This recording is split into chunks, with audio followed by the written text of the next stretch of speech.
Have you ever wondered about the industry that built around us? The construction industry plays a crucial role in shaping our lives.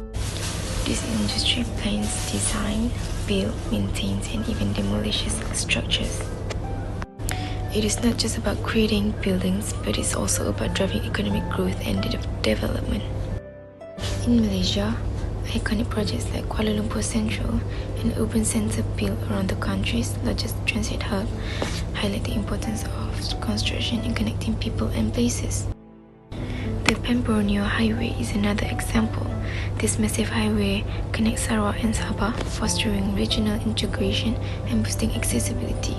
The infrastructure construction sector is the largest in Malaysia, thanks to the government initiatives aimed to modernizing transportation networks.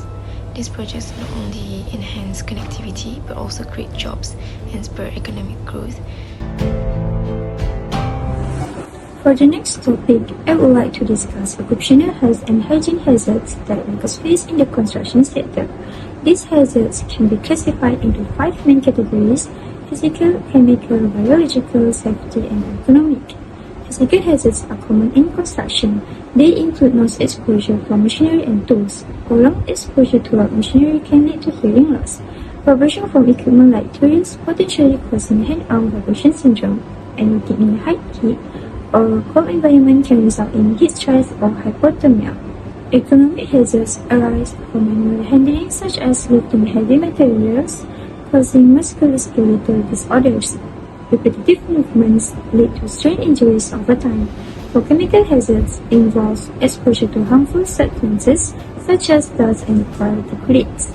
Inhalation of dust from materials like cement and silica can cause respiratory issues. Toxic substances like solvents that may cause skin or internal organ issues. Next, biological hazards including accumulation of pigeon droppings on construction sites can harbor pathogens.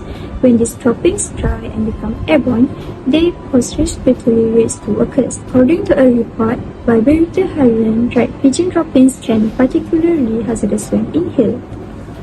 While mold and bacteria are often found in damp conditions, this condition can promote the growth of mold and bacteria, leading to respiratory and skin infections. Lastly, safety hazards are critical in construction. Common risks include falls from height, a leading cause of injuries and fatalities. Machinery accidents are often due to insufficient training or poor maintenance. So, today, we will focus on an important yet overlooked biological hazard in the construction sector, pigeon droppings. We will explore their species, habitat, threat, benefit, problems, conflict, existing legislation, municipal law, infection rates, impacts, and the last one, control measures and preventive factors to ensure worker safety. Pigeons are commonly found in urban areas and thrive on food waste. They build nests on buildings, including those under construction. While they may seem harmless, their presence can lead to significant hygiene and safety concerns. Urban pigeon as an occupational hazard. Let's focus on their habitat, threat, and benefits. First, their habitat. Pigeons are commonly found on rooftops, villages, and under bridges, areas frequently encountered on construction sites. Next, the threat. These birds live close to humans and contribute to health risks through their droppings, feathers, and nests, which can spread diseases and create unhygienic conditions. As for benefits, pigeons play a small ecological role in seed dispersal, but their presence provides no direct industrial or construction-related advantages. Now, let's look at the problems and conflicts caused by urban pigeons in construction sites. First, the health risk. Dried pigeon droppings can harbor dangerous pathogens like histoplasma and cryptococcus, leading to respiratory diseases. Additionally, proteins in pigeon feathers and droppings may trigger allergic reactions. Next, property damage. Pigeon droppings are acidic, corroding metal, stone, and concrete surfaces. Their nests can also block drainage systems, causing structural issues. These challenges highlight the need for effective control and preventive measures to ensure safety and hygiene. The law often regulates the feeding and harboring of pigeons to control their population. These laws aim to minimize exposure to the hazards caused by pigeon droppings. Local authorities implement measures to control pigeon populations and mitigate health hazards. For instance, the Penang City Council has adopted a multi-pronged approach, including the use of chestnuts and remote control traps, and imposes fines of Rm250 on individuals caught feeding pigeons. For health and safety regulations, employers must comply with occupational safety and health standards to address these biological hazards. This includes implementing protective measures like personal protective equipment and ensuring clean working environments to reduce risk from pigeon exposure. Construction site can present hidden health risks, especially when it comes to dealing with bird or animal droppings. Let's explore why this is a concern. When droppings dry, they can break down into fine particles that become airborne. These particles may carry harmful bacteria and fungi, posing a serious threat to workers' respiratory health. Inhaling these particles can lead to respiratory infections and other illnesses, making it crucial to handle such contamination carefully. But it's not just about inhalation. Contaminated tools and materials can act as secondary vectors, spreading infection to workers and to the environment. This is why maintaining clean workspaces and properly disinfecting equipment is essential to prevent the spread of the harmful pathogens.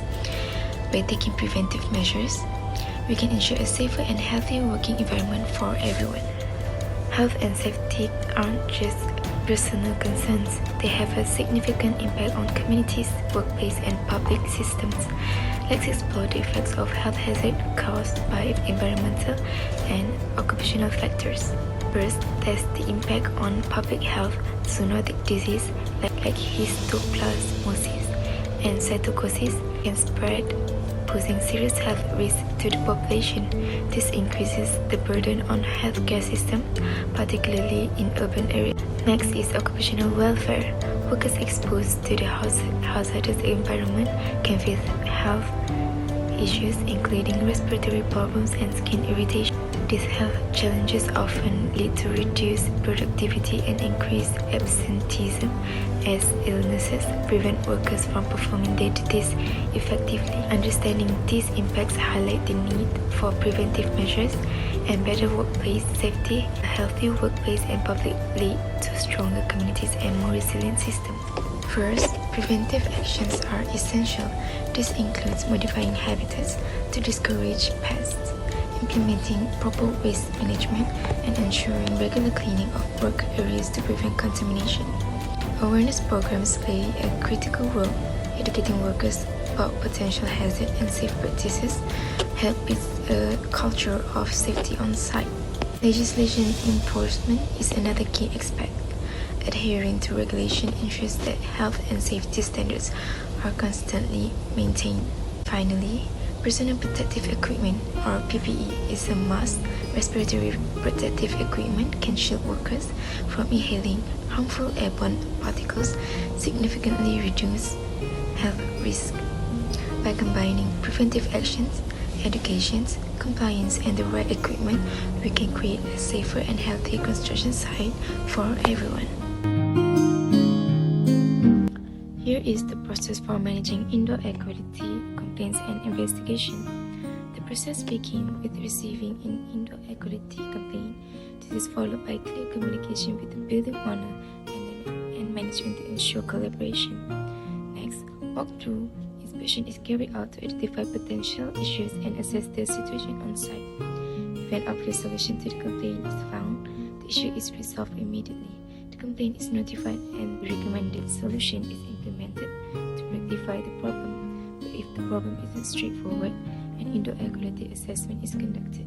The findings are compiled into assessment report, which is presented to the building owner or occupants for further action.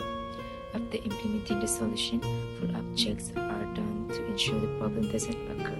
All actions and findings are documented for record keeping. This structured approach ensures that indoor air quality complaints are addressed effectively, creating a healthier and more comfortable environment for everyone. Workplaces that deal with biological hazard face unique challenges. Effective strategies are essential to ensure employee safety and health. One major hazard is exposure to blood-borne pathogens through contaminated items or surfaces.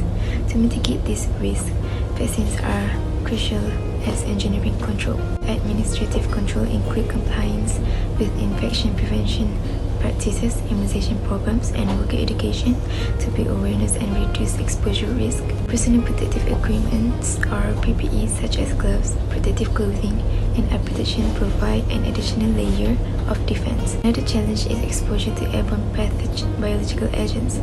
Engineering controls like early detection of infection, isolation, and vaccination help to contain these threats. Such cases, PPE based on risk assessment may include eye protection, respiratory protection, and other specialized clothing.